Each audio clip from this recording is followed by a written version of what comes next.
Welcome back. Companies are increasingly taking the e-commerce plunge and to discuss the contours of this market and this trend, Kulin Lalbhai, Executive Director, Arvind Raghav Mulchandani, the Head of Business Development at Archie's, and Ashwin Veledi, the partner at KPMG, are joining in. In a bit, I guess we'll be joined even by Mitesh Agarwal of Radha Madhav. Gentlemen, thank you very much for joining us. Well, Ashwin, let me start with you. Just draw the market for us. Is e-commerce that big? I mean, we have seen burgeoning growth in mobile phones and tablets, and now with 3G and 4G auctions. But is this that smooth a market? Is this a market with a lot of purchasing power? So I think you bring up a valid point. The market is growing. There are two key themes that we see in a study that we have conducted in this area. One is there is rapid growth in the market. In fact, from 2009 to 2012, by all estimates, the year-on-year growth is over 34%. So the market is growing. The upside is huge, but yet by all means, if you look at the sectors, there is a lot of potential. By size, there is a lot of avenues and our top side to grow. Okay, so the upside is huge. On that basis, let's get Kulin Lalbhai, the Executive Director of Arvind, as well into this discussion. Hi Kulin, good morning. Arvind entered the e-commerce industry last month with launching Create.com. Just tell us, what kind of potential do you see for your own company from this e-commerce space? How much could the growth look like, say, in the next couple of years? I think e-commerce is an incredibly disruptive force, and if you look at it globally, the pace at which the online revenues are shifting as a total percentage of total sales, the numbers are very, very encouraging. Like if you look at a country like China, in a very short period, it has an e-commerce market which is greater than $200 billion, which is now the largest market in the world. And countries like India and China are very similar in that organized retail is underpenetrated. So in a country like India, we believe that e-commerce will fundamentally be a very disruptive force. Today, e-tailing has already reached a size of greater than $3 billion. And in the next 4 to 5 years, it will be close to $20 billion. So it's a very, very large opportunity. And for companies like us, which are brand houses and which are in the business of creating brands, this is a very unique opportunity because it expands our market and it fundamentally changes the relationship that we have with the customer. So we need to embrace e-commerce as a core part of our strategy moving forward. Kulin, would margins be much better in this, because there is no problem of a real estate, you don't have to have a huge showroom, your showroom is on cyberspace. Is that a saving, or will that be completely taken away by the fact that you have to advertise and scream to get attention? Lata, I think we can break that down into two parts. I think when you look at unit margins, and especially for a company like Arvind, which actually owns brands and creates its own product, end-to-end unit margins can be very compelling, versus if you're selling third-party goods online, which would be a much lower unit margin business. The other side of e-commerce, of course, is the advertising. I think one has to look at that in terms of where e-commerce today in India is. It's at a very nascent stage. We are at a stage where you're still trying to onboard new people who are not aware of the sector at all, which is why there is a disproportionate spend towards advertising. Think of what telecom was in the days when tele-density was being pushed by the telcos. So there will be a time where that acquisition cost will come down, the market will mature. And that's when the fundamentals on the advertising side will look much better. Okay. Actually, I want to come to you for another point, but before that, let me get Raghav Mulchandani, Head of Business Development at Archie's as well, who joins in. Raghav, hi, good morning. This raises a question as to will the brick and mortar business now become redundant in a sense because of the amount of growth that we're seeing in e-commerce and online shopping, etc. You yourself have tied up with Flipkart, Snapdeal, E-India, etc. What kind of a growth, first up, do you see from the e-commerce business? And secondly, do you think that the same-store sales growth or the brick-and-mortar growth would now slow down? Well, to be really honest, I think that e-commerce model is going to complement our on-ground sales. E-commerce helps us reach out further to each and every individual across India where brick-and-mortar is limited. with us having about 250 corporate stores. So definitely e-commerce is going to complement our on-ground sales. And to be really honest, Archie's has been part of the e-commerce in the past 15 odd years, to be really honest, but really now has become aggressive as we see more and more India expanding and people getting more user-friendly in terms of spending via the e-portal. Yeah. Raghav, you're selling your products on Flipkart and Snapdeal, right? On other people's channels.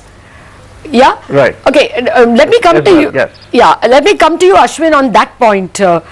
Which is a more sensible model, to build your own website, like I guess your own portal, like I guess Arvind would do, sell on their own website, or sell on other people's website. Which business model works better?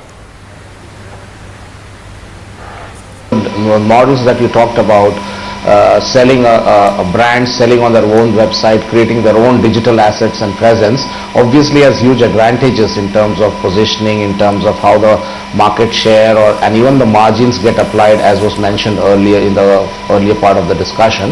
However, there are challenges in scale, in the ability to serve customers in the right point, in the ability to reach customers. So that's why you would find, and when we have seen this often with emerging brands, you would see tie-ups or alliances or partnerships happening with little more established e-commerce companies, because the logic there in the option 2 is fairly clear. It is that the e-commerce platforms have figured the best way to provide service delivery and can get to the target customers, at least the ones who are trying to shop online and eventually buy online, in a more easier fashion. So it's like piggybacking on an existing platform till you perhaps can get some scale and size. So Kulin, you will do both? You will sell on your own portal and you will be, we can buy you on other portals? Definitely, I think one should look at it as a multi-channel, in the offline space. We sell our product in department stores and we sell it in our own stores as well. I think it is very critical to have your own controlled entity, because in a way you are delivering a brand experience. So that can only be done when you have a certain level of control. Also, we don't see e-commerce as just a channel, for our existing brands. We actually see it as a very unique business opportunity where you can bring new products to the customer. So in addition to our own existing offline brands, we will be bringing new brands to the online space, and we'll be creating brands for the online space. Our first business, Create.com, is actually a new online plus offline brand which we have created, because we feel digital can be a very powerful channel to bring new brands, new products and new concepts to the customer. So we are looking at it a lot more holistically and not just as a channel for existing brands. Okay, so let's get one more player who is planning to go big into the online portal space for FMCG products. Mitesh Agarwal, Managing Director and CEO of Radha Madhav, joins into our conversation. Mitesh, I understand that you're planning to start a an online portal, a trading and marketing portal, and you have done tie-ups with names like Samsung, etc. for your products. Just tell us about what the potential could be for a company like Radha Madhav. See, we announced on 8th of this month that we are going online with our portal. However, this is like we have worked hard for 4.5 years, and it's not like something new. And what we did in last 4.5 years, groom our own brands, came up with 1,100 products.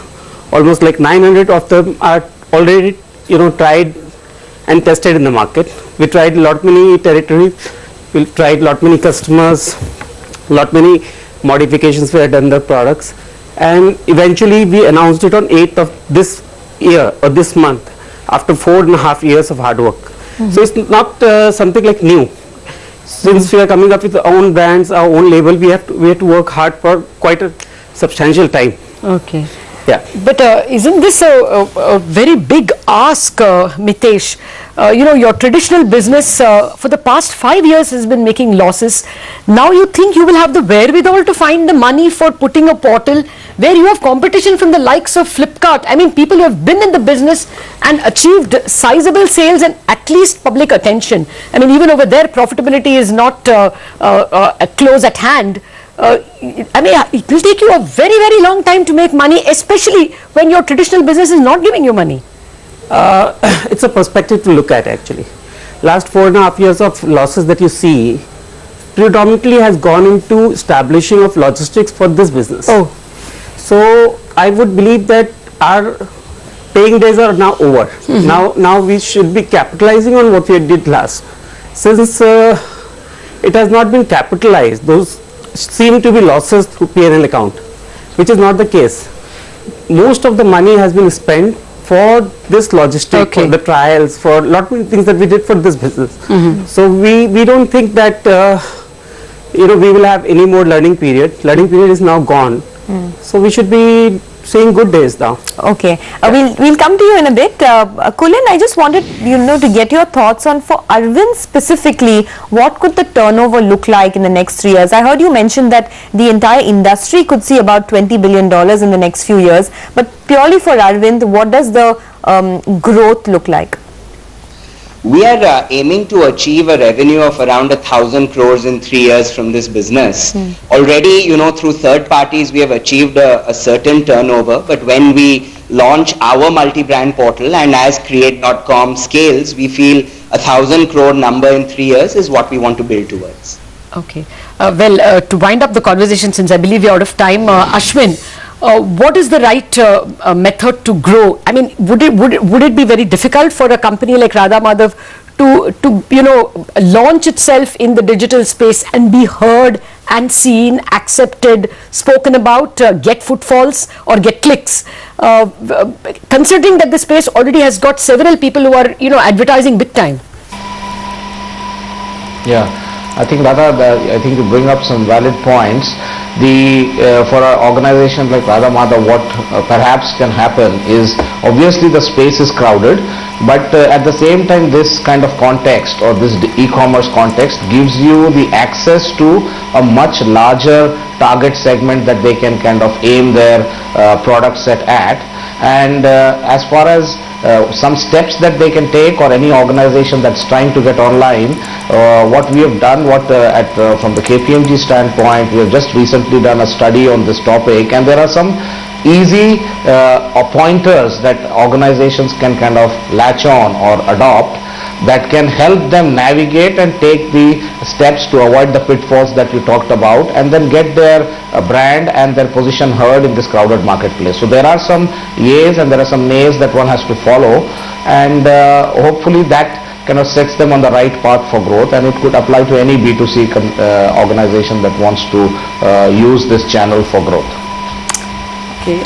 Well, finally, Raghav, I just wanted to find out, by when do you think your digital revenues will be even equaling your brick and mortar revenues? Well, we hope that it should be the next 4 to 5 years. All right, that's ambitious. Okay, then we are looking at several people in various segments of the economy, looking at the digital space, the e-commerce space, the e-retailing space as the way to grow. Thank you very much for giving us this perspective. I'm sure this is the first of many such conversations we will have.